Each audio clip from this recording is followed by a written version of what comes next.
All right, everyone. Welcome back to Balance, where each month we attempt to examine and discuss sometimes, I guess, polarizing societal topics and try to use reason, logic, and common sense to maybe, I don't know if I would say solve it or anything, but to try to come to consensus on maybe a good way to do things, or maybe solve some things. So I'm Steve, And I'm Ben. and today's topic we're talking about, we call this gun ownership, gun fetishism, and the Second Amendment. So I think just to jump right in, first things first, do you own a gun, Ben? And like, what experience do you have with guns? I do own a gun, one gun, and I many years ago I applied for a job to be a U.S. Air Marshal, and part of that, obviously, there's some pretty intensive training that goes into that, and you have to be proficient with a handgun. So that was my original reason for purchasing the gun, so that I could practice for that Air Marshal test. I never did end up going completely through the application process or becoming an Air Marshal, but I do still have the gun sitting in a safe all these years later. And my experience with guns is pretty limited. I've never been a hunter or been hunting. My all of my experience comes from going to the shooting range and shooting with the handgun. All right, and yeah, that Air Marshal test, by the way, do you know that's I know some people I was in the Army with, um, that are Air Marshals, or at least were at least 10 years ago when I talked to a guy, and it is the toughest handgun marksmanship federal government test, from what he told me. And the reason is because if you miss, Oh yeah, you're on an airplane. the chances of you're in a big metal tube that's crammed with people. Yeah, and that doesn't need any holes poked in it too. Um, so yeah, it's that is a tough test. So as far as me, I own a gun. I own one handgun. It's a Glock 19, which I was told when I purchased it was the Toyota Camry of handguns. I like that So analogy. yeah, so but very very reliable weapon. So as far as experience with guns, I would say in high school I shot a shotgun a few times, not hunting, just sort of messing around on a guy's farm. Um, Oh, I did go clay shooting once. That reminds me, there you which go. which I actually thought was quite fun. They fire the Yeah, discs out and you disintegrate them with the shotgun. That was pretty fun. yeah. I bet you it's harder than it looks too. Was it hard? I felt like I was moderately successful at it. Okay. And I'm not super experienced, especially with long guns. So I feel like if I could go out there and hit a majority of the pigeons as they're called, I feel like, yeah, if you have decent hand-eye coordination, it's enjoyably challenging. Yep. Yep. All right. So, yeah, and I had experience with guns in the military when I was in basic training. I fired, and this was 88 to 92. So it's a You while guys had back. those old M16s from like the Vietnam era. We did in basic training. We had the M16A1, which has the full auto fire option, and then but the regular issue weapon in the infantry at the time was the M16A2, which has the 3 round burst and the single shot. I fired an M203 grenade launcher. I fired M249 squad automatic weapon, an M60 machine gun. That's the one that Sylvester Stallone carries by hand and shoots in Rambo, which is not a best practice for that weapon. Yeah, And that's meant to be like a mounted it's a machine gun. crew served weapon with tripod, or also mounted on a vehicle and things like that. But um, I actually shot a AT4 anti-tank. That's what the AT stands for, rocket, It's so funny. once Your live. your experience from being in the army is just so funny. We're talking about this, and I'm like, yeah, I have a handgun. I went to the range a few times, and you're talking about rocket launchers and anti-tank missiles. Yeah. Yeah. So a little bit of experience, and but only own one gun now. So what are your initial thoughts on this topic when we talk about? I want to start here just by saying my outlook on it has always being in the military and being in the infantry. I deployed to Iraq back in 1991, and it it's a tool. And, it's not guns that kill people. This is sort of my outlook when I think about guns. People do. So I do want to focus this topic to say we're talking about guns, gun fetishism, and we'll get into that in a minute, and the Second Amendment, not when guns are heavily misused totally. I think it leads to that topic, but that's just sort of what I wanted to put out there. So it's almost like when we talked about alcohol, we were talking about alcohol and some of the bad things that can lead to bad things, but the whole episode wasn't about DUI, people getting killed in crashes based on DUIs. You know what I'm saying? Mm-hmm. Sure. So just my initial thoughts: guns are tools and have uses for them. And, I don't really, I know there's people who are anti-gun and people who are super pro-gun. I think I'm neither, although I am a gun owner. So your thoughts? Yeah, my initial thoughts, I would say to your point, guns don't kill people, people do. I guess my version of that line would be guns make it so much easier for people to kill other people. I think that's part of the problem. I see where you're coming from, the idea that the gun is a tool and that ultimately what people do with them is on the person. However, unlike pretty much every other tool, a gun is specifically designed to kill or maim as efficiently as possible. And that becomes problematic in a culture like the one we have here in America, where it's almost unchecked. People can own as many guns as they want, any type of gun, with very few exceptions.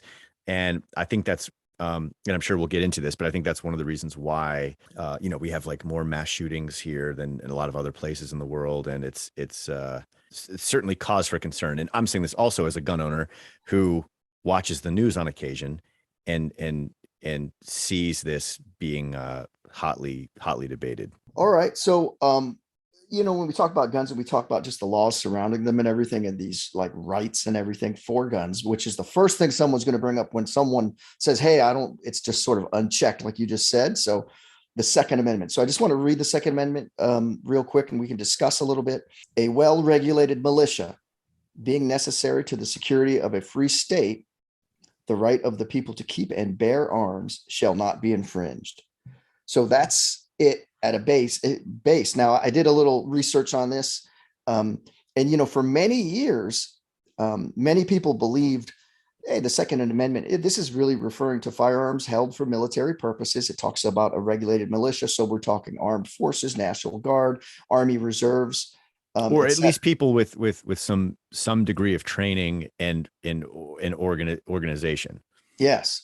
And then, and I didn't know it was this recent really till I started doing the research. In 2008, in the District of Columbia versus Heller, the Supreme Court held, after some lengthy historical analysis, that the Second Amendment protects an individual's right to possess firearms for historically lawful purposes. And they did include in that decision, including self-defense in the home. The guidance from the majority of the justices did, however, say, hey, this isn't unlimited, and it should not cast any doubt on longstanding prohibitions, such as guns aren't allowed in schools or government buildings and things of that nature. So they said, yeah, you have the right to possess it, especially for self-defense, but doesn't mean you can take it everywhere. We still have some rules and some limitations. Mm-hmm. So that's really where they said, so what do you think? I mean, Second Amendment to me, I'm thinking this is like, okay, I'm allowed to have a gun. I have the right to have it for self-protection. And I don't think it should be taken away. I do think that, and this is what a lot of the people, I do lean a little bit right. A lot of people say on the right, the first thing you'll hear saying, if you listen to those sort of talk shows or radio shows, the first thing they bring up, like, hey, if all citizens couldn't have guns, let's say they took guns away from everyone in the United States, then they say, then the government basically has full power to do whatever they want with no fear of repercussion. In other words, no fear of the people rising up in arms against them. Yeah, or not even rising up in arms, or just defending themselves and standing up for themselves. Like, we're not talking about revolution, but hey, if if everyone's got guns, you can't just push people around and say, well, we're the government now. We took all your guns and now you do what we say or else. That's the argument. I don't believe to that extreme of it, but I do think people should be able to have them. Yeah. You have any different thoughts on that, or? I understand why the Second Amendment was written. I understand why it was put in there. And I totally get why someone would want to have a gun in their house. I mean, that makes all the sense in the world to me. What I will say is I think that the Second Amendment is often misunderstood. I mean, you just read it, and there's nothing in there that to me suggests that the men who came up with that and wrote that intended for regular citizens to be able to buy and own the type of modern weapons that we have today. I mean, when this was written, the cutting edge of weapons technology was the musket. Is that right? Is that right? Yeah, I mean, I think they were just starting to see some other things a little bit shortly after, but yeah, basically, I think it's like it's. They said, people are going to allowed to have these guns. The times were different, right? Some people were living on the frontier. Sure. And there was problems with Indians, and we're not going to make an argument. We're not going to talk about that huge. That's a whole nother episode about, United or people taking over Indian lands, but like people were out there, they needed protection and they needed to hunt. And so it was a different time. And also back then, in those times, especially being a colony far away, if there was some trouble, something big was happening, like all the local people would get together and be like, okay, show up, bring yourself and any son who's old enough with a gun. And that's our little militia, right? That we're going to use to protect our little town or area. So yeah, people can take it out of context. I believe now I looked at some numbers here when we talked about, because we just turned this into guns, the Second Amendment, and then gun fetishism. So why would even anyone bring up that term? So I looked at some numbers. I was looking at some articles on Bloomberg.com, and I looked at several articles, but and they all seem to say basically the same thing. So some numbers here. U.S. gun owners possess 393.3 million weapons, according to the 2018 report that's by a Geneva-based organization called the Small Arms Survey. They do this every couple of years. Now, the U.S. population is about 330 million people. So 393 million weapons for 330 million people. So that means every man, woman, and child could have a gun, could carry a gun, and there would still be some left over. Yeah, there would still be almost 63 million guns left over, if my my math is correct. Yeah. So, and the numbers even change, as you'll see in a second here. So India now is the country that has the second most civilian owned firearms. And of course, when I gave that number, 393.3 million, that's not anything by police departments or the National Guard, the reserves, or the military. Just civilian owned. So in this same report, India has 1.4 billion people. It has the second most civilian owned firearms on the planet, 71.1 million. So math is not my strong suit, but it's about 20%. They have more than double the number of people. Almost 4 times the amount of people. Almost 4 times the amount of people. Yeah. And almost 1/3. It's less. It's like less than 20% of the firearms, less than a fifth. 71.1 million. So that's a big difference. So the U.S. is the only country with more civilian-owned firearms than people. Yeah, I have to think that grew out of, like you said, the way that the U.S. came to be and its relatively young age, probably when the country was being founded and when people were venturing west, guns were just so ingrained into the day-to-day life of people. And maybe we never really shook that. Yeah. It's not all people though. I mean, I hear you. It's just a staggering number. So when you look at it, you were just talking about this, still taking numbers from this Bloomberg report. So that means for every 100 residents of the United States, there are 120 and a half firearms. That's mind-boggling. And the next highest is Yemen there are, for every 100 residents in Yemen, there are 52.8 firearms. And then we go to Canada, which you would think this would be higher because there's so much like Wilderness. wilderness in Canada and so many outdoors. Like I would think there's a lot of hunting there. Canada, for every 100 residents, there's 34.7 firearms. And listen to this, because you were just talking about the age of our country. Maybe this has some relevance here. France and Germany, both per every 100 residents, 19.6 firearms. Mm-hmm.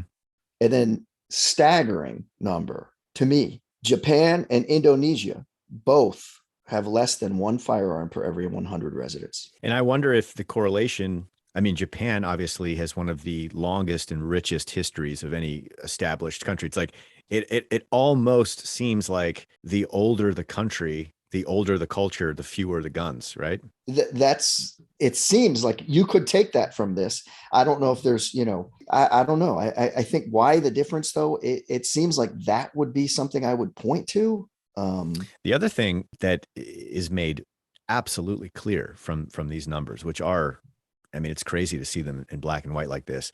I mean, I think these stats more than anything else are why we were using the word fetishism in the title. It's like there is clearly a gun obsession in America and American culture that supersedes anything else anywhere. I mean, these numbers are insane.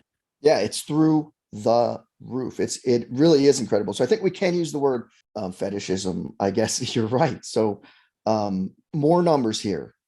And then this gets to some of the points, because not everyone does own a gun, right? So in the 2021 National Firearms Survey, 32% of Americans age 18 and older own a firearm. So that's 81.4 million people. So that means that all of those guns and all of those extra guns in excess of the number of people we have in the country are owned by just 1/3 of the population. 1/3 of the adult population. Mm-hmm. So take all kids, anyone under 18 out of that. Yeah. And then if you include family members who live with a gun owner, so like my wife lives with me and I own a gun, right? That brings that percentage up to 41% of Americans 18 years of age or older own or in a firearm owning home. And that's not including kids, right? So 44% of households in the US have a gun. And this is staggering to me. Tell me if I'm wrong here. The US has 1/3 of all civilian owned guns on the planet. I mean, yeah, it's hard to even, it's funny because anyone that follows the culture and watches the news can see. I mean, it's clear that we have that the relationship with guns in this country is incomparable. But these numbers, it's hard to like wrap your mind around that. I really didn't even realize it was this severe, I guess is the word. Yeah, and so I think anyone who would be a big time gun supporter, and I'm not, hey, we both own them, right? But and who would say, how could you guys use the word fetishism in your episode? Well, I think this numbers show something. And so I went down and dug even a little deeper. So looking at some stuff from the Pew Research Center for American adults. So we're in America now. I'm talking about America. This is where the big numbers are. We talked about it, right? A third of American adults own a gun. Another third say they might own a gun in the future, like, so they're open to it. And there's a third that say, I would never own a gun.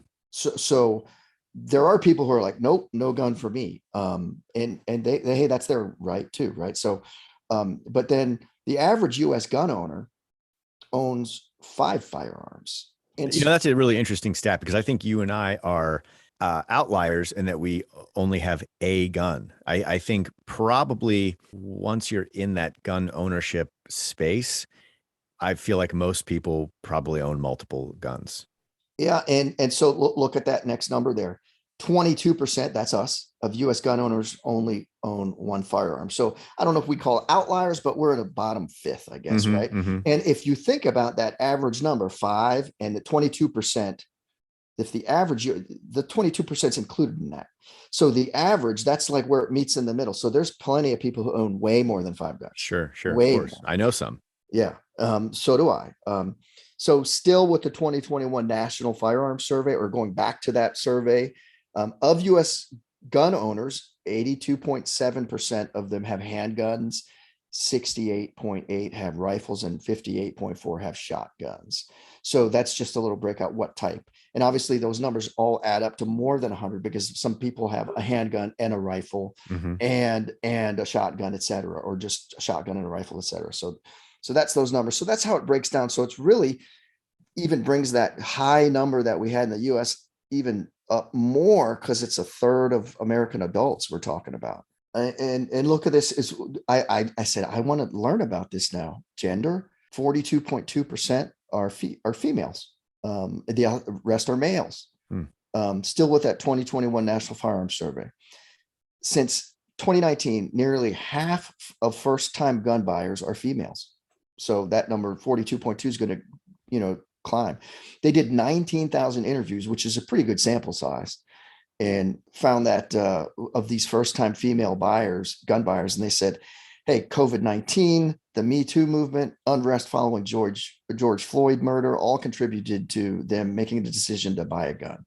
So COVID-19, I don't know what that is, but just protection or just having time. Suddenly people are like, oh, I have time to go through the process. Oh, I think it's when you turn on the news and you see these highly unpredictable events unfolding. So like, in the beginning of the pandemic, there were, the supply chains got disrupted. There were empty store shelves. People were having a hard time getting water. And I remember like at Target, they were like, oh yeah, you can only buy one package of toilet paper at a time or whatever.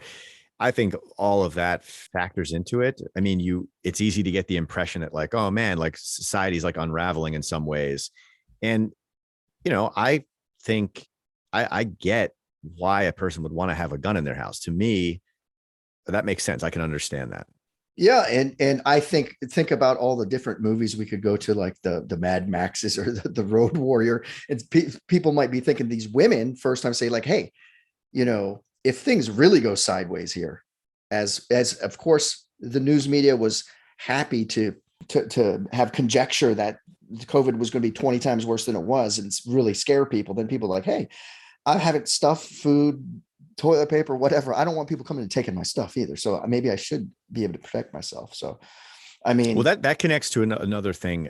Maybe we'll get into this, but there does seem to be amongst people who have these huge gun collections and stockpiled ammunition and all this stuff. There's these very interesting relationships.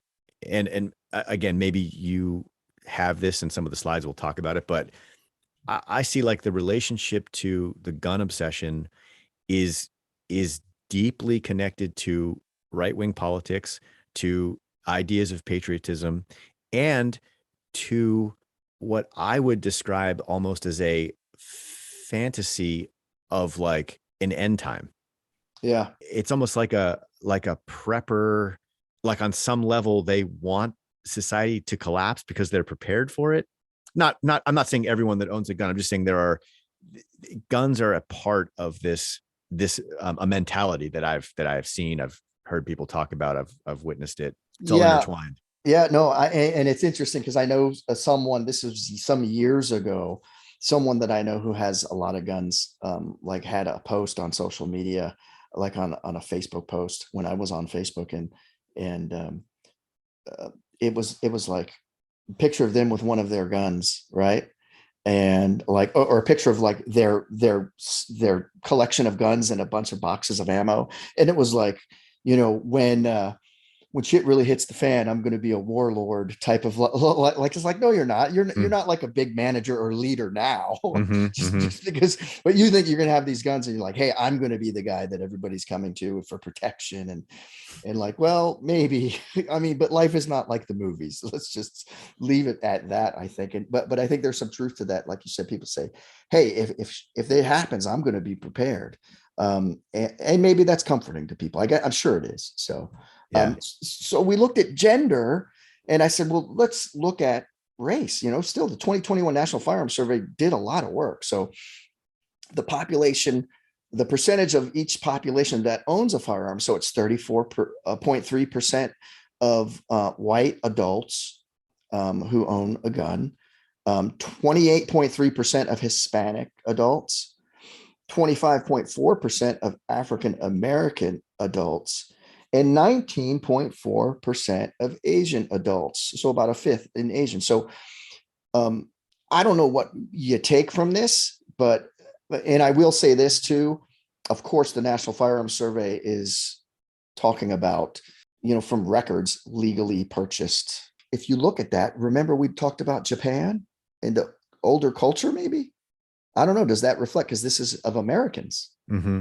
20% of Asians, Mm-hmm. 35% of whites. I don't know if there's something to be taken from that, just culturally. I'm not sure. So then I said, let's look at geography. Where are all these guns? 27% of households in New England have a gun. New England area, all those states up there, right? Which is those original colonies, right? Right, Pretty, right. pretty, pretty much. Elsewhere in the United States, in continental US, 45% of households have a gun. So you're walking around where you live. I'm walking around here in Maryland, and so that's almost half of my neighbors have a gun. In my neighbors, probably more because I'm a little bit rural. Yeah. Um, In my but neighborhood, it's probably a little less because yeah, it's real difficult to legally buy and own and carry guns in where I live in Chicago. well, and it is in Maryland too, by the way. I could tell you a story about that. Maybe we'll get to that if we have time. But so the top four states, Montana, meaning the top four states with the highest percentage of gun owners, Yep. Montana, Wyoming, Alaska, Idaho. No surprise there to me, right? Nope. And then the bottom four, Massachusetts, New Jersey, Rhode Island, Hawaii. And I Um, wonder if the bottom four is because they're just more restrictive. yeah, it could be, but also, could it not be also, well, you were talking a little bit about right wing, and these are blue states, Mm-hmm. I believe. I'm not sure about Hawaii. Oh, I would almost put money that the red states are going to have more guns. That seems like a no brainer. Yeah. So this survey talked about, like, okay, so like it was 19,000 women, just about why'd you buy your first gun. And so they did tons of interviews of people. So 2/3 of people say, hey, I have a gun for self-defense. Just like you said, makes total sense. Have one in your house. Mm-hmm. The terrible possibility of a hopefully unlikely possibility of a home invasion, you're like, at least have something, right? This self-defense was followed by hunting, sports shooting, which you've done, right, with the pigeons, Mm-hmm. collecting, and required for the job. So sort of almost like that's what you did. Say, hey, I might need one. I want to be, get some practice. And some places probably required for a job, like whether or not you're, maybe a game warden or something. I could only imagine, right? But Sure. or some certain security guards, special police officers, things like that, that are sort of like paid security guards. So those are reasons. Not surprising there. All of this, we talked about the fetishism. So I'm thinking, Ben, this is where we really start in my mind. It's legal. Who cares if people want to own 20 guns, if they want to have 10 AR-15s, 10 assault shotguns, 15 pistols? What's the big deal? Yeah, and that's a fair question, and I agree with you. This is where like the pathway really kind of becomes like defined as we tread down it. And I was thinking about this before. I just wanted to say this, that if you live by the gun, that is, if you love guns, if you carry guns, if you're around guns all the time, if you have guns in your home, if you carry a gun in your car, if a big part of your life involves guns in some way, the chances of dying by the gun go way up as well. I read a stat, and I apologize, I don't have it here in front of me, but I remember I read this stat. This was a while ago. I saw this. I don't even know the specific number, but I just remember it said when you go out, in other words, households that have a gun, there's like a 30 or 40% increased chance that someone in the household will die by gun. I don't know. That just stuck with me. Is like, you introduce that element into your life. I guess it kind of makes sense because if you don't have a gun in your house, the only way that you would die by gun in your house would be in the rare instance that someone comes into your house with a gun for some reason. I see what you're saying. So and I asked that question. I was like, so what? It's legal. Like if I've got friends, guys I know who I was in the army with, or people in my family who own 50 guns, like what's the big deal? It's legal. Everything's fine. But then so I said, let me do. I'm sure.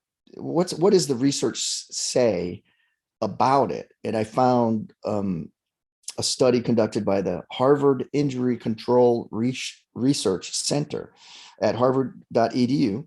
And this study concluded, in its basic, simple, sort of just like this is what you were talking about. This study concluded where there are more guns, there is more homicide, 100%. Yeah. They're saying this is rock solid. Yeah. Across high income nations, such as the United States, more guns equal more homicides. Across states, more guns equal more homicides. Now, I thought about this and I said, wow, in the research when I was talking about Japan and Indonesia, remember Japan, less than one gun per 100 residents, and the United States was 120 guns per 100 residents. I looked up murder statistics. Per 100,000 people in Japan, each year there is one murder. Each year in the US, there are 5. So that is, and overall crime statistics, there's 4 times more crime in the United States. And that's going to be relevant here in a few minutes, but there's that much more crime, 4 times more. Well, this idea that if everyone carried a gun, if we just gave everyone a gun and carried them, and then there'd be no crime because criminals aren't going to take a chance of committing crime against a potentially armed citizenry. That's a fantasy. That is not that idea is not borne out in any legitimate research or study. That is the big argument. And so look at where this study from the Harvard Injury Control Research Center goes to. Next thing there, it says basically where there are higher levels of household gun ownership, there are more gun suicides, more total suicides, more gun homicides, more total homicides, and more, of course, accidental gun deaths, right? Yeah, makes sense. In addition, where there are more guns, there are more homicides of police officers. Because people are like, well, the police officer's got a gun. I'm going to fight back because I've got a gun too. Suddenly we're like the old cops and robbers shootout there. So that's really the problem. And it's just where there's more things. And that's common sense. If someone says, well, what's the argument? Like, well, we have so many car deaths. If we didn't have cars and went back to wagons and horses, then we wouldn't have as many car deaths. So that's the argument against, right? People say, so it's not just, I mean, we're not going to get rid of cars. Although except that in America, for most people, most days need and use their car. A car is a completely different type of necessity. True. So no, exactly. Like you said, different type of necessity. A car is actually for many a necessity, whereas a gun is not. Well, this is interesting because this summarizes these statistics perfectly. If you live by the gun, the chances that you die by the gun go way up, and not just you, but those in your immediate vicinity. I mean, if you have knives laying all over your house, there's a good chance someone's going to get cut more commonly than if you didn't, right? So just the sheer abundance of them. So I went on and like the big argument is, and that's the first thing I say, the value of a gun as a deterrent. Found this on the U.S. Department of Justice website from the Office of Justice Programs. Defensive handgun use is much more frequent than previously thought. So people do use it just to I have a gun in the house and someone will leave, or so it happens more often than we think. They didn't have specific numbers, but they said just the conclusion is it does happen. And just to be clear, when you say defensive handgun use, that could be brandishing the weapon in defense, using it to deter a crime, announcing that you have a gun. If someone's trying to break into your house, hey, I'm in here, I'm armed, don't come in. I would imagine drawing the weapon and attempting to put shots on target and the person flees, or, like they're an actual shootout situation where so all those types of things, maybe not. Well, I guess it would also count as defensive handgun use if someone tried to commit a crime against you and you shot and killed them. Yeah, it would count as well. So all those things could count. Now, and it says handguns are used more often to prevent crimes than they are used by felons to attempt crime. So they are used. There is use in that self-defense. And this is important for those people who say, like you and I, hey, self-defense, it makes sense to have one in your home. There are comparatively lower rates of injury amongst gun-armed resistors. So if you have someone trying to assault you and you have a gun, your bottom line is you're less likely to be injured in that altercation. So there is a protection factor, and it does make sense. The average criminal, and this is common sense, but But this is what this little study, determined. They have access to interviews with thousands of inmates in the federal system. The average criminal has no more desire to face an armed citizen than the average citizen has to face an armed criminal. So people are like, it's almost like you put that beware of dog sign in your window in your house, and people are like, well, they got a dog. I don't know what type, but this other house doesn't have that. So Yeah. if I'm going to burgle this place, I might as well stay away from the dog. Right. I don't believe that that's truly an apples to apples comparison. I'll tell you why. You can't expect a criminal committing a criminal act with a gun to have the same moral code as an armed citizen defending himself from a crime. And that statement is pretty clear. And I'm sure you know what I mean when I say that, is that like, it's not really the same thing because, well, right off the bat, one person doesn't have a regard for the rules of society and is using a gun in a violent manner against an innocent person.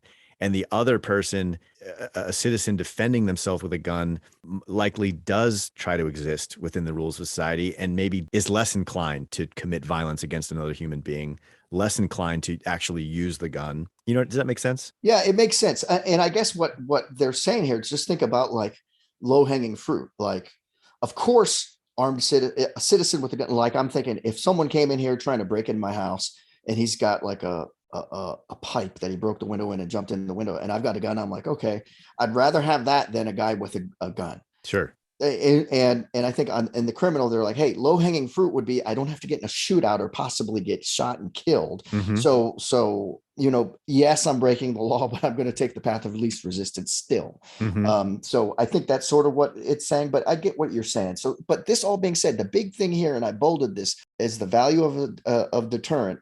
They came to the bottom line, and the big argument is, hey, like if everyone's carrying around guns, there will be less crime, right? That's what people are saying. This all being said, gun ownership and the deterrent that comes with it has provided no net gain in overall crime reduction anywhere.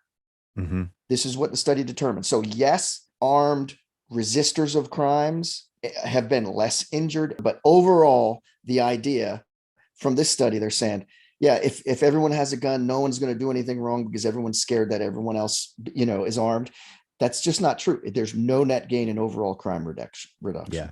Yeah. They're just so the deterrent thing of like, hey, we should all have as many guns as we want because that means there'll be less crime. It's not panning out.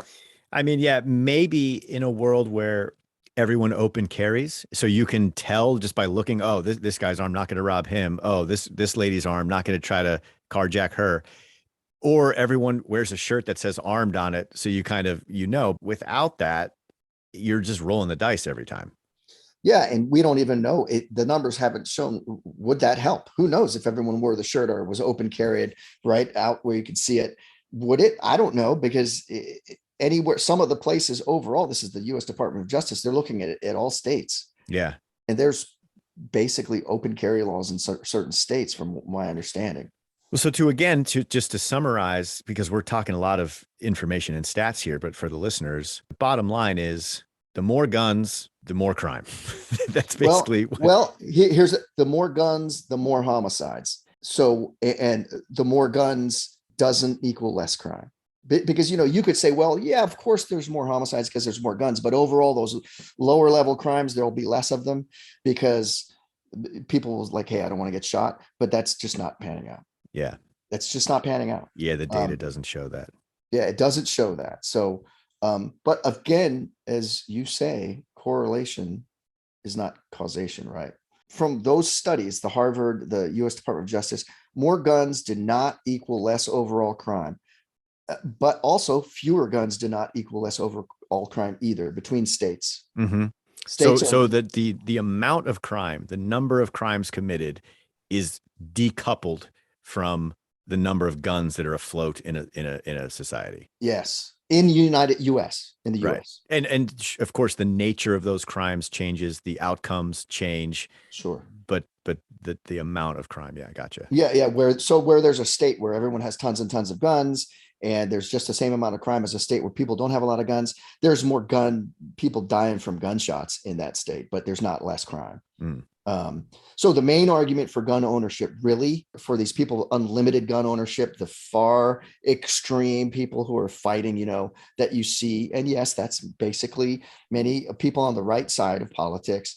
Their main thing is, hey, it's deterrent. There'll be less crime, and I have the right to self-defense. Now, yes, you do have the right to self-defense, but there's not less crime. But you can individually be safer. Those statistics show that people who do have a gun resistors, if you have a gun on you when someone's trying to perpetrate a crime against you, you're less likely to be injured, and that crime is less likely to be successful. Yeah, a couple things on that. So one is, I think that a lot of people that are, that you were describing as like the far right big gun advocates, I think that a lot of those people also carry a fantasy of being put in a situation where they get to use their gun or have to use their gun or can use their gun. I think that it justifies this idea. This is why I have a concealed carry permit. This is why I train. This is why I go to the range. This is why I'm prepared. This is why I want to defend myself. It's like they have this skill set and this sense of, I mean, a gun is a tremendous force multiplier, right? So people, and I have an anecdotal thing that kind of connects to that. So I was flipping through, this was many, many years ago. I was flipping through Guns and Ammo. I was like in the store, like waiting for my parents or something. I was flipping through Guns and Ammo because I grew up in the 80s and 90s. And like a lot of guys that grew up in the 80s and 90s watching movies like Lethal Weapon and, the movies make guns look cool. And I think that boys especially have an almost innate primal kind of fascination with guns. I mean, you see like little kids playing with toy guns and water guns and it's just like in our nature. Anyways, I was flipping through this Guns and Ammo, and in the back they publish these letters that readers, I'm using air quotes when I say that, can send in. And I remember, I mean, I was a teenager and I was reading some of these letters. And even then, I did not believe that these were actual letters that people sent in. It seemed to me, and I'll just give you an example of what this was, because I've told this story before. I remember what was in there. It was my wife and I were walking down a street near where we live, and a car passed us and did a U-turn. My wife immediately took a defensive position behind me and drew her handgun from her, from her, like, it was this story that was so basically, if I'm to believe this story that you just told me, you and your wife were out for a walk, a car did a U-turn and you drew down on the driver. Part of this like gun obsessed culture is this hero fantasy that I think a lot of people have. And another anecdotal thing, this is an actual case. You might have read about this or heard about this or seen the video of it. There was a guy in Walmart standing at the customer service desk, waiting to return something, a concealed carry, totally legal concealed carry permit holder. He was armed. A couple came in. Now, whether the couple was going to perpetrate a mass shooting or what, I don't know what their intentions were. And I forget where this was. I'm sure you heard about it, but basically a couple came in and split up. And the guy fired a warning shot into the ceiling and started like making demands. And this guy who was standing at customer service, the citizen, he saw his opportunity. It was happening. He was in a situation. He's armed. He's got his gun. So he drew his weapon and moved to ambush this male shooter. And the female companion, he didn't see her and didn't realize they were together. And she saw him moving to ambush and she shot and killed him. There's an example of, only a good guy with a gun can stop a bad guy with a gun. But again, if you live by the gun, the chances of you dying by the gun, these are very dynamic, dangerous situations. Yeah. No, I agree. And are you familiar with that case, by the way? Do you remember that? I think I remember it, but it was some years ago, right? It was a while ago. Yeah. And I tend to watch a lot of police body cam. I find myself, I'm always trying to like learn and see and like, what could this person have done differently? So that's why I've just, that one kind of came to my mind as we were talking about this. Yeah. Well, I have a story of a person that I knew when I was in college, and I did this, it was a class where you have to do a speech and you have to give instructions and steps how to do things. So what I did was, I worked at TJ Maxx at the time in the loss prevention department. The kid who's the college kid catching shoplifters and stuff. Sure. And Sensormatic, that That's the company that has the little sensor tags that they put on clothes and things, and it beeps when you go out the door. Sensormatic had a videotape that they had put together, and it showed people stealing. And I don't know what it was for, because they did camera systems too, I think, or something, but it was like a little training video, and it had 5 people stealing on it. So I took this video from work, and my thing was the 5 steps we used to use to be able to catch a shoplifter, right? So you see something suspicious, like the person's looking at the ceiling or something, right? If you actually come up with all 5 right now, I'm going to be Oh, impressed, because I'm this was 100%, 100%. So you have to have that signal. You're like, hey, this person is looking over their shoulder or wearing a heavy coat and it's warm outside, and this is essentially a justification to start surveying the person. yes. Yeah. Other than, race or something Right. that, right? A legitimate reason. Yeah, a legitimate reason. So you see this person, then you have to see the person enter the area, select the item from display. You have to see the person conceal the item and or carry it with them and never lose sight of them as they're walking through the store. Uninterrupted surveillance. Uninterrupted surveillance. And then they have to pass the point of purchase and not just past the point of purchase. We would always say, let's let them get outside, because that way they can't say, oh, I was going to go back to get to the register in a second or whatever. So you have to do those things. And I use this in the class to teach the step. And I had the students in the class, like I said, okay, did you have all your 5 steps for this guy? And who would you stop? Right. And it was just a thing I used. That kind of sounds like fun. It was a fun project, right? And the whole class watched it and had the handouts, and everyone was like raising their hand. And this guy came up to me after the class.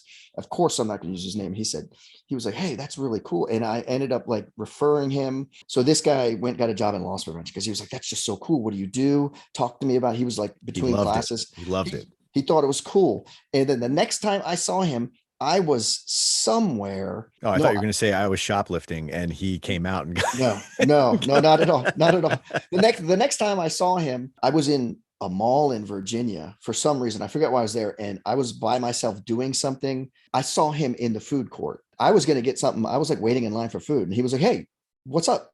And I was like, oh man, hey, how you been? Did you ever get into loss prevention? He was like, yeah, I'm working here and this and that. And then we went to sit down.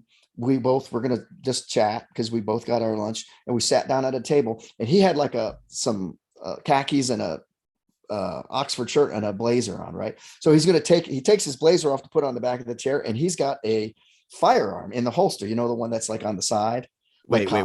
Like the shoulder holster? Yeah. He's got a firearm in there. And I'm like, oh, like, a good friend of mine who works at the FBI told me that no one wears those shoulder holsters. And if you did wear one, you'd get made fun of. Well, he has this, right? And okay. I said, did you get a job like with the police department or something? And he was like, no, I've got a concealed carry though. So he's just out there, and I'm like, okay, this guy, he just wants people to look at him and see that and be like, oh, he must be, I know this, because this detective. Guy, yeah. And so we eat lunch, and I'm like, I got to roll, man. Nice to see you. Whatever. I wasn't really good friends with him, but I did like refer him to someone. I think I had a buddy in one of these department stores that like took his application. So next time I hear about him, a guy I know who worked at that mall said, did you hear what happened to Bam? I'm not going to give his name. And I was like, no, because, the loss prevention world, it can be small. You hear people. And he said, did you hear about what happened to him? And he said, no, he's like, he was in the mall parking lot, leaving or coming in or something. Someone cut him off in traffic to get into the parking lot, and he honked his horn hard at the person. And the guy stopped the car, got out of the car, like was walking back, like, oh, you want some of this?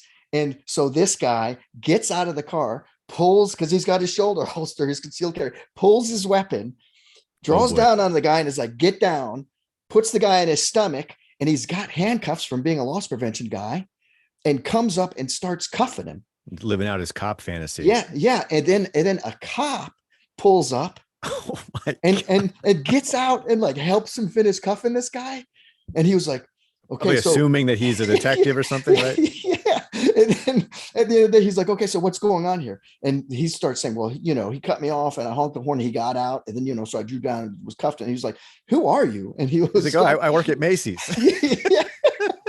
And like, of course, he was arrested, and it was a big thing, and he got fired from his job because it happened on the premises of the mall. Like, so clear indication that I will concede to you that there are people who have that fantasy. He had the fantasy when he said, "What do you do in that job?" When he saw that video during that class Yeah, yeah, project, yeah, he said, yeah. "You get to stop people and like grab them and bring them back in the building." I was like, "Yeah, I mean, basically." And like, he was like, "That sounds cool." So he's taking steps, and then he's getting a concealed carry, and then he's like, "Oh, this I feel for fear in my life. Now it's time to use the." Mm-hmm. He got it went totally sideways on him. He lost his job, Mm. got arrested for impersonating a police officer, like all sorts of things. Hmm. But you could see how that cop pulling up Well, was like, "Oh, this is one of my brothers. I got to go help him finish this arrest." yeah, yeah, yeah. And that story really underscores just how big a responsibility it is to own, especially to carry a gun, a concealed carry a gun. Like the amount of restraint, the amount of thoughtfulness that's required, the amount of responsibility that's required. And there's an example of someone that didn't have the emotional toolbox. Yeah. Shouldn't have been carrying a gun. Yeah, exactly. So to get back to it, like, okay, the main argument for ownership is, hey, it deters people, there'll be less crime, and I have the right to self-defense. And then, so that's the argument why we should be able to have guns, as many, unlimited, right? As many as you want. So and then the main argument, though, for other people who are against gun ownership is like, well, there's more gun crime and more homicides. But then this other person says, no, there'll be less. We've seen from the numbers that there are more where there's more guns. Mhm. So it's almost like these people are arguing different outcomes with the same input. Now, so I have to go back to guns don't kill, people do, which you conceded also, but I will concede to you, as the numbers show, availability of guns makes it easier for people to kill. So that's why the numbers are higher, but it's still the person doing the killing. And like, if you think about that motorcycle helmet thing, right? Like, I mean, so it's like people say, I don't want to, I don't want to wear a helmet. I shouldn't have to. I see people driving from Maryland, and stopping like on, that Ocean Highway in Ocean City. And Yeah. once they're hitting, bikers pull over once they hit the Delaware state line, and they all take their helmet off. Not all of them. And some of them do. I'm like, okay, so these people are like, hey, there's no helmet law here. I don't know if that's still a law, but it was like Yeah. a couple of years ago. They might have. Do they not have big bugs where these people live? Yeah. I've never thought of that, but I guess it's just so much. But so the reason I bring that up is because, there's going to be more. There's clearly going to be more deaths, with people in motorcycle accidents with not wearing helmets, right? And so there's clearly going to be more deaths when there's more guns around, because there's, like we said, there's opportunities for the more suicides, and the more cop homicide, and the more total suicides, the more total homicides, the more gun homicides, like everything, the numbers are all up, right? So I mean, correlation is not causation. We get it. More guns don't equal less overall crime, but it can make you as a gun owner safer. Mm-hmm. The argument against it, well, there's more gun crime and homicides because of guns. Not because of guns, it's because of people, but the Yeah. availability of guns, Yeah. it's And guns that are more powerful, more capable, higher capacity. I mean, these are killing machines. That's why when people go on murderous rampages in Japan, and they do it with a knife, they get 2 or 3 people and injure a couple, and then they get wrestled to the ground. You just don't have the types of casualties that you see in this country every other week when there's, a mass shooting. yeah. So yeah, I'll concede that if there's more, but they're legal. And I'm thinking, okay, here I have some, just with the pure amount of guns we have in the United States, right? When we talked about fetishism, especially when you take that average owner was 5, but 22% only have one of gun owners, adult gun owners. Then so how many people have 10 or 20, right? Or more. So But it's not just the numbers. It really does seem to be cultural. I mean, you and I did an episode earlier this year on the case with Kyle Rittenhouse, not to bring him up, but just to say that, like, in a society where a 17-year-old could run around with an assault rifle and gun down 3 people, and he, you and I watched the trial. He got off. Like, that to me is just another indication that like our ideas about guns are that something is off. Something's not right. Maybe it's American culture and that sort of like fantasy, like if this happens, like I'll be ready type of thing. It's hard. And I was thinking about why people have so many and why it's so, yeah, it's okay. It's legal. You can have as many as you want. Like I could go buy, if I had the money, to buy 20 guns or something. But Also, guns aren't cheap. no, no, not at all. Not at all. I thought about coin collections, stamp collections. Okay, well then gun collections, maybe that's the thing. But then I'm going to I think we discussed this earlier. Like, okay, let's say No one ever died cleaning their stamp collection. point well taken. I come to, and I made this thing about, I said like, okay, what if I wanted a washing machine collection? Washing machines are expensive, man. Yeah. And but I wanted to have 25 of them, you'd think I was crazy, right? So, but if I said, no, it's just a collection, I don't really use them all, right? I just love the way they work. I love the way they look. I like cleaning them. I like opening the door. So people would be like, that guy's, what's he doing? He's wasting his time. Could you not say that about guns? But then I went to, well, you could say that about stamps too, right? Or coins or beer can collections people used to have back in the day, right? So I don't know. I guess people to have them, does it make that person like, does it get, I mean, because we don't say someone has got thousands of stamps that they're a stamp, they have a stamp fetish. We're like, yeah, it's a collection. It's a fair thing. So maybe it's not, what I'm saying is I don't want to, I don't know if logically I can say, well, these people who have so many guns, because it's a smaller percentage as you look at those numbers that account for that huge, we're a third of the civilian owned guns on the planet, right? In the United States. And that's only a third of adults. So that makes it even crazier. This is a very fair and good point that you make. And I think like in my mind, the fetishism is decoupled from the number of guns that you own. I so think you're thinking that that fantasy, that hero type of fantasy, right? I think it's entirely possible that somebody could have a collection of historic guns or some like a bunch of hunting rifles or something, and not. I think it's the other aspects of it as we've been talking about here. It's the way that the gun obsession, like a deep appreciation for or fascination for guns, is intertwined with these other ideas about the way the world is. That's what makes it a fetish. This idea that like you carry a gun so that you have some kind of authority, even if you're not a police officer, even if you're not a federal agent. It like makes people feel powerful. And in a way, like I get that. As I said before, a gun is a real force multiplier. It does give you like an upper hand. It does give you the capability to defend yourself or like control another person. Just the mention of I have a gun is quite motivating. Yeah.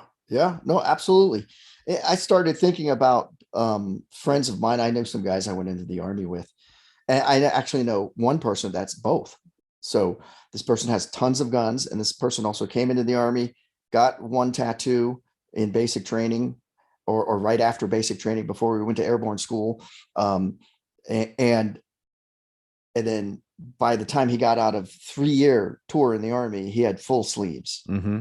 So it's like, just get another. So maybe, I don't know, you know, people I'm sure like that who have tattoos and they just keep getting, because I think the thing is, for me, I could see that. Because if I got a tattoo, I'd be like, oh, wow. Like now I thought of something even better, right? That would be cooler. And then you could see how, suddenly it grows. Maybe it's like that guns too. Like, oh, wow, this one's so good. Oh, but look at what this one can do. Look at how many rounds this one, and the accuracy and the simplicity and the range and everything, I get that. And that's kind of goes back to what I was saying, that like there's people that have 20, 30, 40 guitars, which also aren't cheap. Why? Oh, because I like the way this one plays. This one's good for this kind of music. This one sounds like this. And I love guitars and I love playing guitars. The difference is it's a little bit more difficult to make political deductions about a person, religious deductions about a person. You know, how many guitars a person has tells me nothing about their politics. And I don't know that that's true for the gun collection, for Yeah. example. Yeah. No, I hear you. I hear you.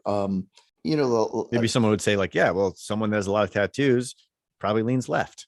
I don't know. I don't know. maybe.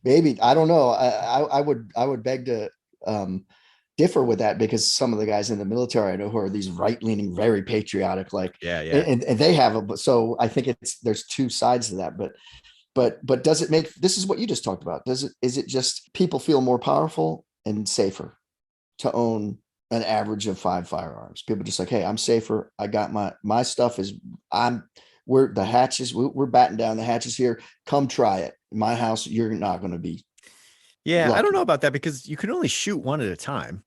I mean, you know, unless you have a real hero fantasy where you're dual wielding little submachine guns or Or something. else But you and remember the wife behind, my wife who was yeah, yeah. behind the U-turn, right? And then both of your kids. Yeah. I mean, I know a family member of mine, her and her husband have a gun in every room of their house. Every room of the house, tucked in a drawer, under the, you know, under the bed, behind the nightstand, in the drawer in the island of their kitchen, behind a picture frame, and every room has multiple firearms. That is something else. That is not, oh, I like guns. I like admiring this collection. That is, I'm living my life in constant fear that my house is going to be overrun. No, yeah, I hear you. It's almost like, is it paranoid, right? So just like, hey, I better have this because, and I think of like, if you're watching movies all the time, right?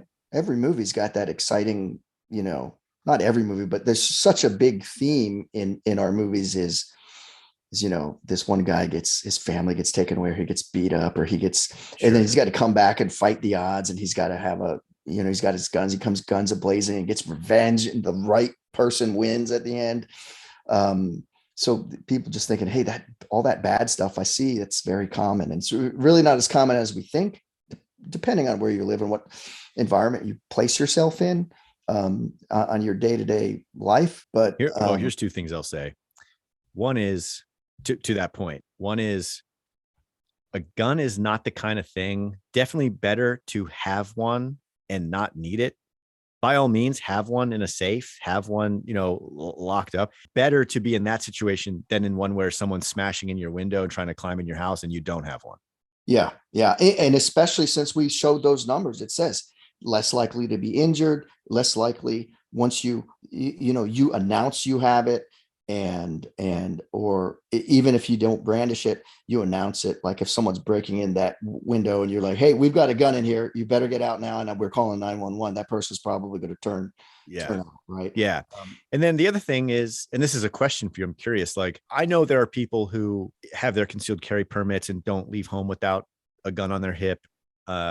People who spend a tremendous amount of time at the range practicing their draw, practicing like shooting from different positions. People who really do their, I guess they would be like personal defense advocates or practitioners. What are the chances actually of the average person being in a situation through sheer happenstance where having a gun on them, it seems like, and I could be wrong, but it seems like the chances of that are so minute, to devote your life or a portion of your life. It seems like it's not really about the self-defense. You know what I mean? It seems like it's about your love affair with guns and like the idea that you have this capability and you like guns and you enjoy shooting them, because it would be like wearing a parachute everywhere you went, just in case. The chances of you being in a situation where you need a parachute, it just seems like you're unlikely to ever encounter that. And that's true. I think that statistically very low, right? Very low, like almost zero. But then I think about that guy in that loss prevention job. He probably, this big guy gets out of the car, is like, oh, I cut you off, you honked at me, I'm going to kick your ass if you get out of the car. He probably wouldn't have honked his horn so hard and been driving up on the guy's rear end and, hey, get out of, Sure. if he didn't have a gun. So could he even be more prone to get himself in a situation? He's like, oh, well, this guy's getting out of the car. Most people might be like, okay, like, hey, let's not get anyone in a fight here. No one wants to get arrested, right? Yeah. But Yeah. but this guy's like, oh no, I'm going to get out and I'm going to draw my pistol, and like, would he really have gotten out of the car and honked the horn as hard if he felt he got slighted, if someone pulled in front of him, if he didn't have that gun? So is that even helping him be more bold in his life? And maybe he would put himself in a situation that he's more likely carrying that thing around if he's got a certain mindset. Mm-hmm. So it's either like, I'm in the mindset that, I mean, I think you could be more bold.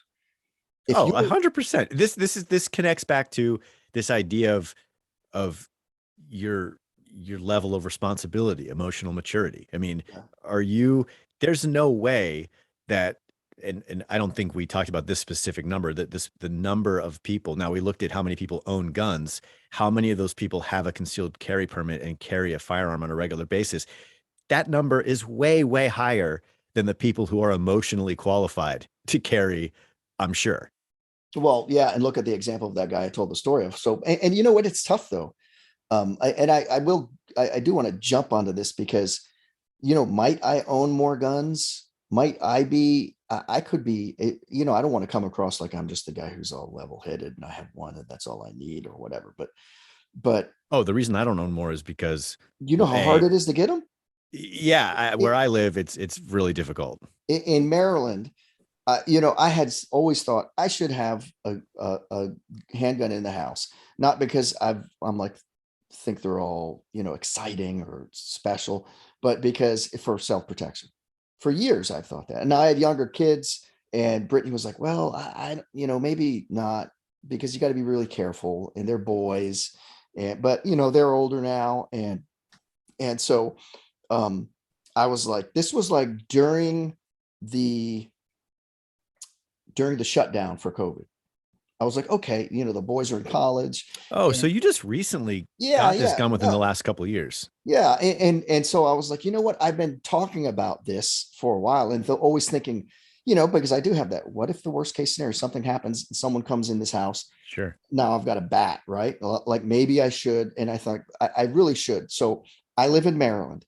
So I look up a gun store online that's pretty close by. I'm like, okay, let me go up there. Guy's like, hey, can I help you? And, we were still wearing masks at the time and everything, but, so at least it wasn't busy, but I was off of work at the time. So I went in, I said, yeah, I was looking to see some handguns. He was like, well, do you have your HQL? And I said, well, what's that? He said, it's a handgun qualified license. I said, what does that do for me? He said, I can't even show you. I can't even talk to you about one of these handguns or let you hold it or give you I can't do anything with you unless you have this. Hmm. And I was like, he was like, they have a handout. Here's some paperwork. And I'm like, okay, well, whatever. They're making it hard for me. I read it. So I've got to go now. I go home, get online. I read about it. So I've got to do an application with the Maryland State Police Department.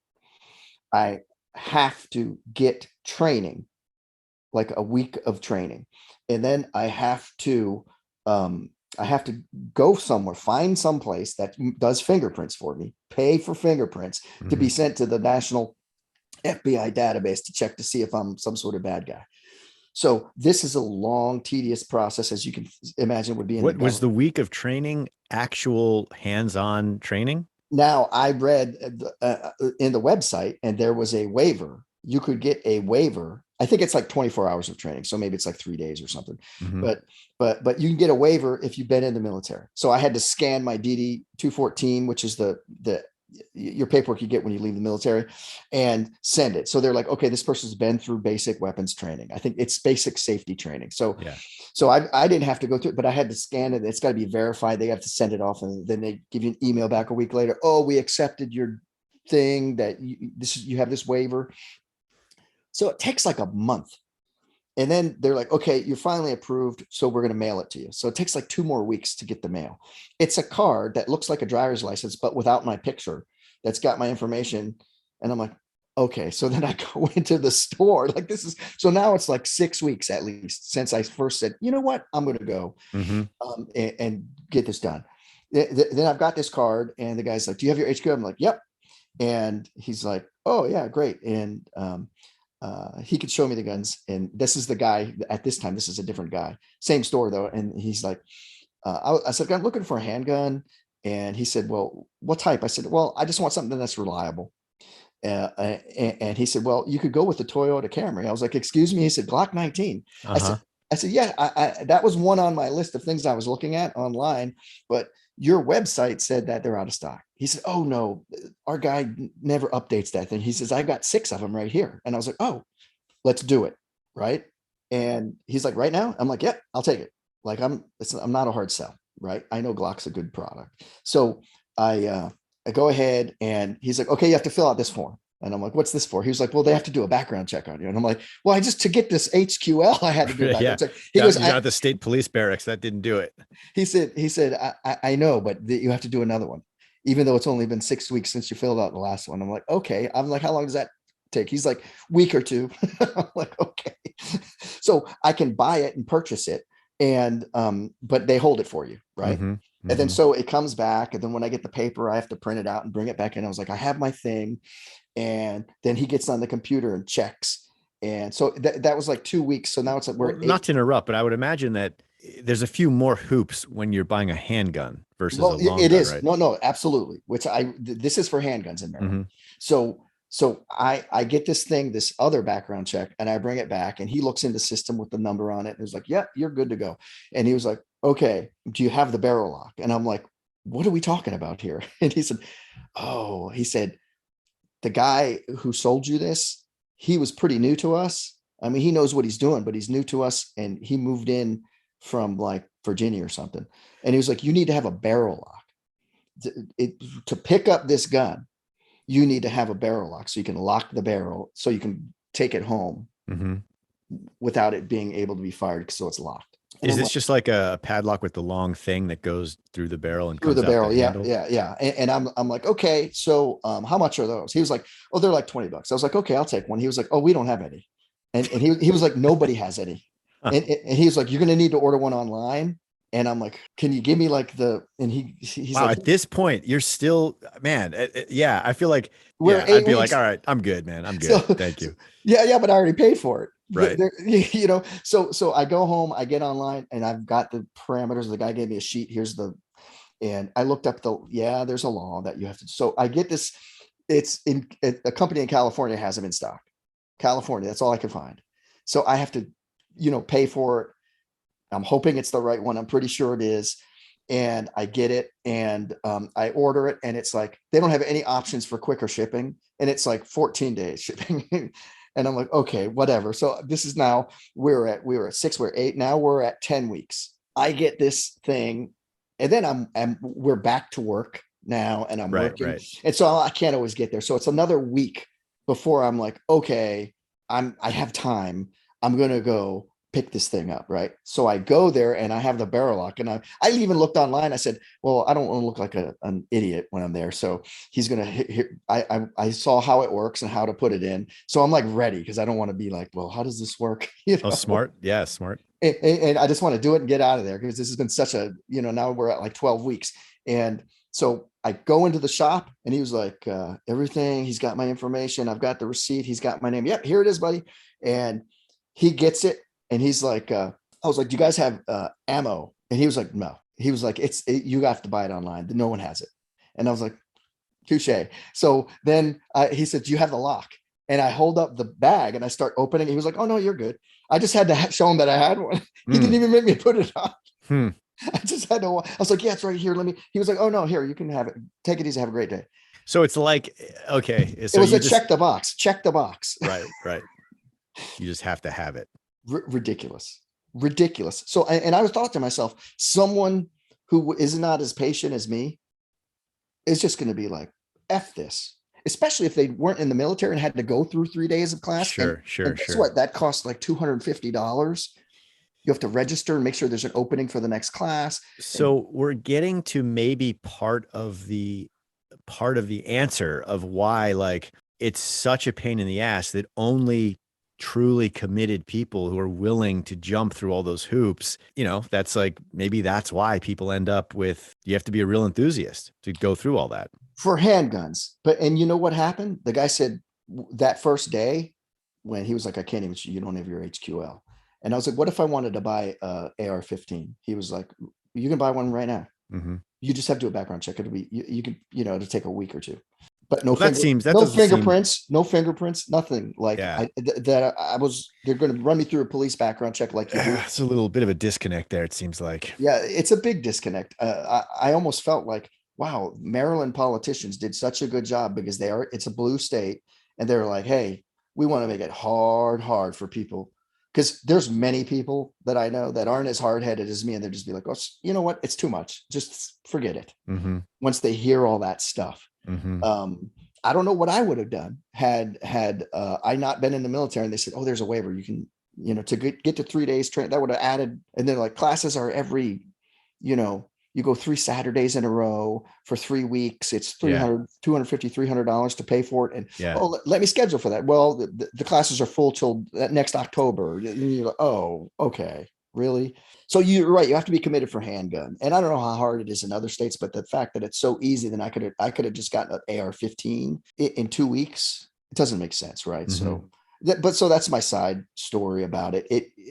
I get what you're saying. So if I'm thinking the bottom line on this, I agree with you, as unpopular as that may make me amongst certain friends of mine, that there's this sort of fantasy sort of like scenario that like, I'm going to be ready, and hero complex, like almost like I'll be ready, or even the worst one, like I'll be the warlord when the world, goes down. It's like the reason I keep referring to it as a fantasy is because, as you've said many times, you can, it's not illegal. You can buy and own as many guns as you can afford to buy and own. You can have them. You can stockpile ammunition. There's nothing wrong with that. The problem is like, that's a tremendous amount of financial liquidity that you're giving up, and this huge investment of resources into something that you will very likely never need, really, Hopefully never need. Hopefully it just seems like if you're stockpiling weapons and ammunition because you're afraid that the society is going to collapse, I think that money might be better spent on dealing with whatever is causing the paranoia. It's just, I believe that that's part of the fetishism, what you just talked about, this sort of unrealistic expectation of what life could bring. And, then next thing you know, World War III hits, and then there's Ben and I with only one gun each, and people with 20 AR-15s have a whole family full of truckload of people with guns, and we become their slaves or whatever, right? Of course, anything's possible, but improbable, right? So, this is an aside, but this is also why I believe the zombie genre is so popular. Yeah. It's because what the zombie story allows people to do is live out the fantasy of using their weapons against these humanoid creatures, gunning people down. Oh man, the only thing that kills the zombie is a headshot. You got to and I'm prepared to fight this zombie horde, but it's without any of they're not real people anymore because now they're zombies. So it's like, there's none of the ethical qualms of mass killing. There's video games and movies based on this. And the idea of killing the zombies is so appealing because it lets you use that kind of weaponry without like, oh, I'm taking human lives. Well, without going to prison for the rest of your life, right, exactly. Right. It's crazy. So, bottom line, gun ownership does not stop overall crime, but more guns in a certain area increases homicides in that area. And I came up with an example here, like, well, that's common sense, right? Let's say we went to an elementary school and we put a, old school razor blade, when they used to be just by themselves. If there was a razor blade on every desk in an elementary school, you're going to get a lot of kids get cut. Same thing if there's a lot of guns around, a lot of people are going to get shot. It's going to happen. More people will get shot than if there wasn't. If we take all the razor blades out of that elementary school, you're not going to have as many cuts. You'll have a few cuts here and there, but not as many.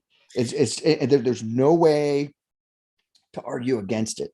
So do you think it makes sense then, since you're using this example with the elementary school, to have these school resource officers who are very often part of the police force armed in schools? Does that make sense to have armed police officers at schools?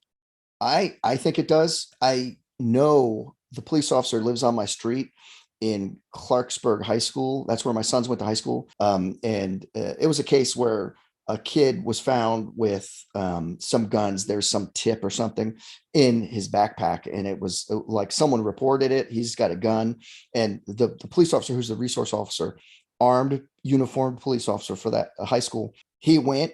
He's like, "What class is he in?" Went there. They show here. This is the classroom. Grabs the kid. Kid's got a gun in there. The kid was saying stuff online or something. They went to his house. He's got several long guns in his bedroom that his parents didn't know about, apparently. So I think it's a good idea to have someone. What if that kid would have done something? Mm-hmm. I've heard there was a terrorist attack on a school in Israel like many years ago, like maybe 70s. And ever since then, I don't know if this is true. We'd have to look this up. But the story goes, ever since then, they'd have a soldier, Israeli soldier at the schools. Huh. And or two soldiers or something like that. And they haven't had any school shootings since.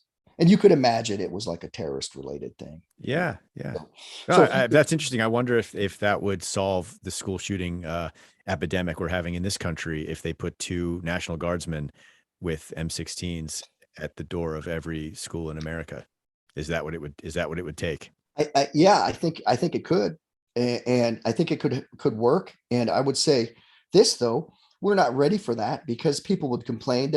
They do this thing at the elementary schools, at least where I live, where they would have like one day you can drop your kid off to school. As a parent, they have like donuts with dad or muffins with mom. Like, so your mom can drop you off, and they start class a little bit later, and you're in the cafeteria and you sit with your kid, and they have like coffee for the parents and like donuts, and the PTA's handing out these donuts, and you sit and sort of your kid at the table and his friend's dad, and you're like, hey, what's up, and talk, and the kids think it's cool to have their dad there. Well, there was a guy, I was at one of these, this is many years ago because Alex is a sophomore in college now, with him, and someone complained that the guy was a police officer. They made a complaint to the principal, said this guy shouldn't be in there. There's a guy with a gun in there. And the principal's like, it was a police officer. Like, he's in uniform. He's going to work. Mm-hmm. Like, this is what this is for. And they're like, I'm very uncomfortable with it. And it made it to the news. Huh. So this guy's just eating a donut and drinking coffee. That's normal for cops, right? Mm-hmm. So no, nothing out of the ordinary, business as usual. And someone's complaining. Like, I would never complain that there's a police officer in my kid's school, because I'm thinking, well, that car parked out front, that's one less psycho that might decide, hey, there's an easy pick in school to go do something crazy at, right? Yeah. That's how I look at it. But I don't think we're ready for that. If someone's going to complain about a police officer on his way to work having a donut with his son, then two National Guardsmen, with automatic, long guns at the door in battle dress uniform. They don't call it that anymore. I think they call them the ACUs now.